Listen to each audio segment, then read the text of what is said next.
Okay, it's Matt, and we're back for Back to the Future.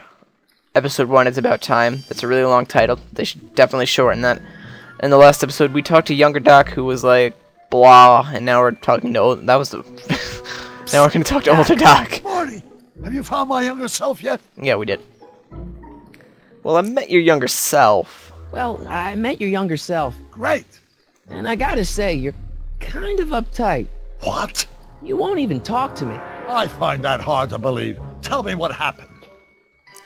Let's see. He's not a scientist, and mutters a lot. You see him really dedicated to the law. He's not a scientist. I tried asking him about your rocket drill, but he says he's not a scientist. What? What? Oh, Father. What's he got to do with this? In 1931, I was still deathly afraid of my father discovering the truth about my scientific predilections, so I carefully kept them under wraps, practicing science at odd hours, away from his prying eyes. That sucks. It sucked a lot.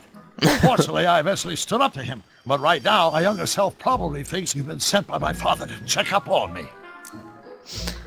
How do I get Teen Doc to trust me? That's a good idea. What do I do to convince Teen Doc that I'm not a spy?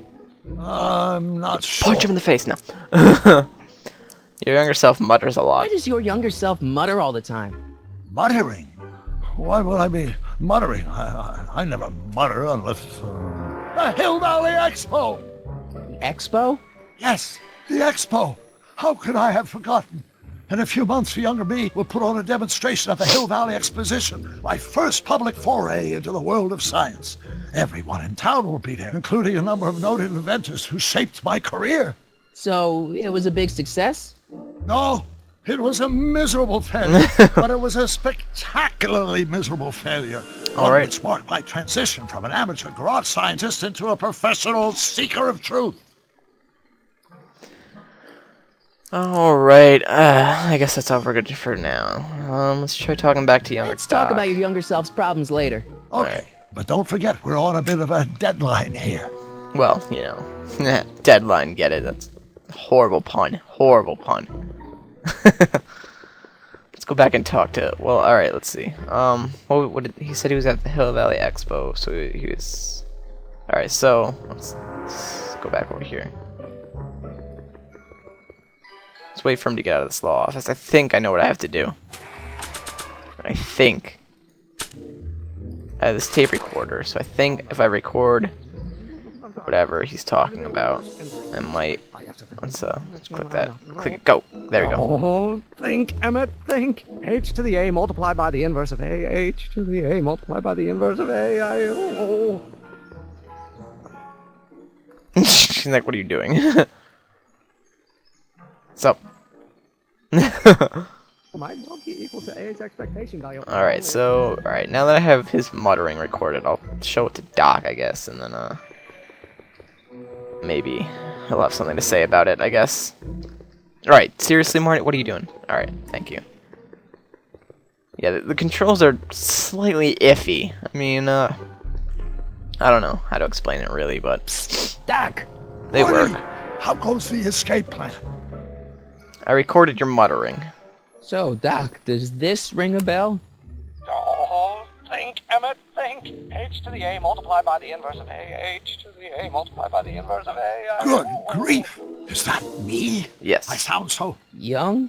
I was gonna say intense. I forgot how wound up I used to get. Yeah, but what are you muttering about? Oh, that's easy. It's Ivanov's conundrum. Just tell my younger self that H equals the Hamiltonian operator.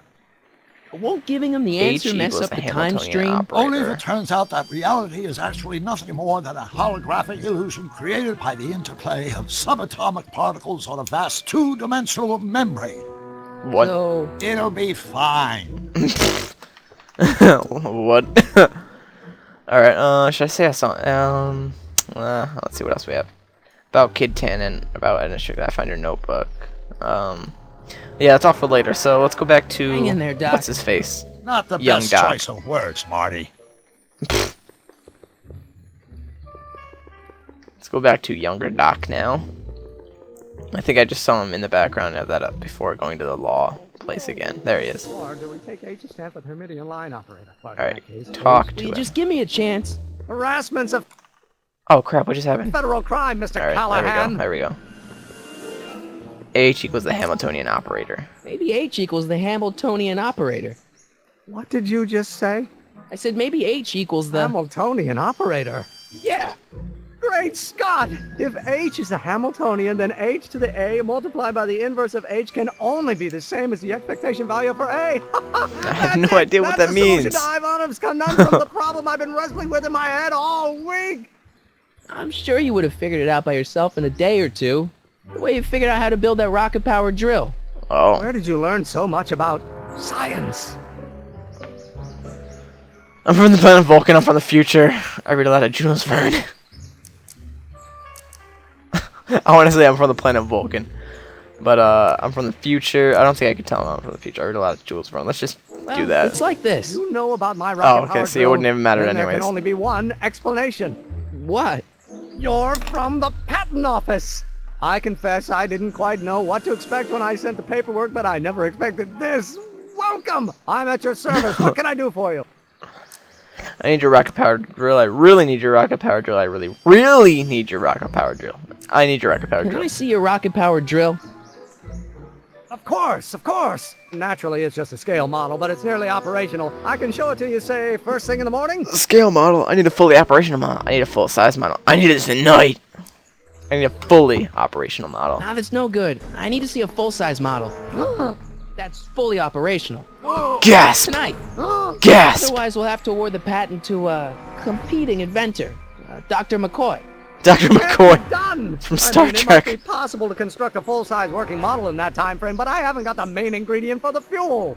I'll get it for you. What is it? 190 proof grain alcohol. And you know how difficult it is to get a hold of alcohol these days. Especially now that someone's blown up the speakeasy. And besides, there's no way I can get off work until I've delivered the subpoena. Part of the investigation into the Subpoena. business affairs of Kid Tannen. Is it vitally important you see that Kid rocket power Tannen. drill today? Yes. Is it vitally important you deliver that subpoena today? Yes! Listen, I'll help you deliver it, and I'll see to it you get the alcohol you need. It'll help you get that drill finished by tonight. Deal? Deal. Here's the subpoena. Alright, so... I've got to subpoena my grandpa? Well, that's a plot twist. It's Kid Tannen. Hey, I just saw him at the soup kitchen yelling at Arthur McFly. I'm not surprised. Arthur does the books for his business. What kind of business? That's what the DA is trying to find out. Let's go talk to him. No. Why not? Kid Tannen can tell us where Arthur's hiding. Yeah, well, he can also have us fitted for a Chicago overcoat.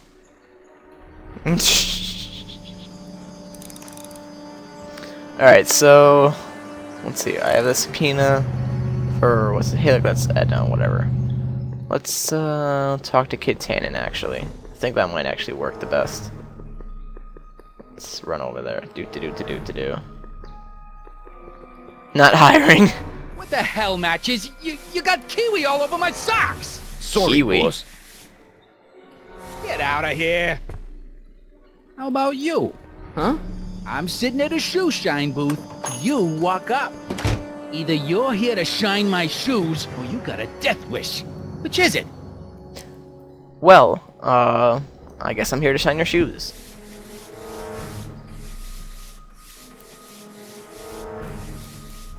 What's your racket? I'm looking for Arthur McFly. I'm looking for I'm Arthur looking for McFly. a guy named Arthur McFly. He's my, sort of a relative. Well, he's my employee. He's very busy today. Alright. You know, when I might find him, you know where he is. Isn't that Arthur's hat? Artie's hat. You know where he is? Since you're Arthur's boss, you know where he is, right? He's at the, office. Where's the office? I forget. I forget. How do you forget? Do you know when I might find him? So, when do you think Arthur will be leaving the office? When I tell him he can leave the office. Hey, you missed a spot. Alright, fine. Is that Artie's hat? Isn't that Arthur McFly's hat you're holding? It was McFly's hat. Now, it's my peanut bowl. Can I buy that Can I hat buy off you? Arthur's hat off you? Could you keep your mind on your work, huh? Shoeshine boy? I'm hanging on to my peanut bowl. Man. Alright, can I have some of those peanuts? Can I have some peanuts? Why not? I'm a magnanimous kind of guy. Go ahead, knock yourself out. Sweet. Don't mind if I do. What the hell is that? Let's do that Hey, one. kid! Yeah? What the hell is that? Hey! All those peanuts are gone now anyway. Dude! What did you do? Let's see how this plays out.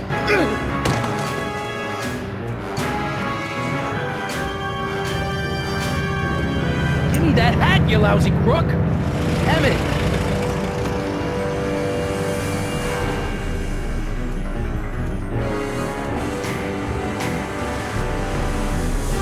What is... What? It's like a football player. Emmett! Alright, so they ran across the street away from the people. Or from Kid Tannen. Nobody makes a monkey out of Kid Tannen! We just did. It's funny. Ow! Fix me up! It's pretty funny, actually.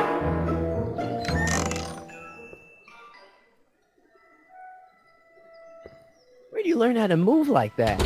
Sandlot football. They used to call me the Streak. Get out!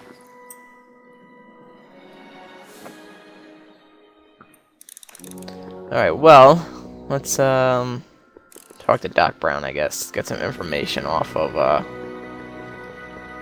let's get some information on Kid Tannen and who else we need to get information off of, because I'm not quite sure what I'm gonna have to do right now. I have Arthur's hat, so I'm probably gonna have to give it back to him at some point.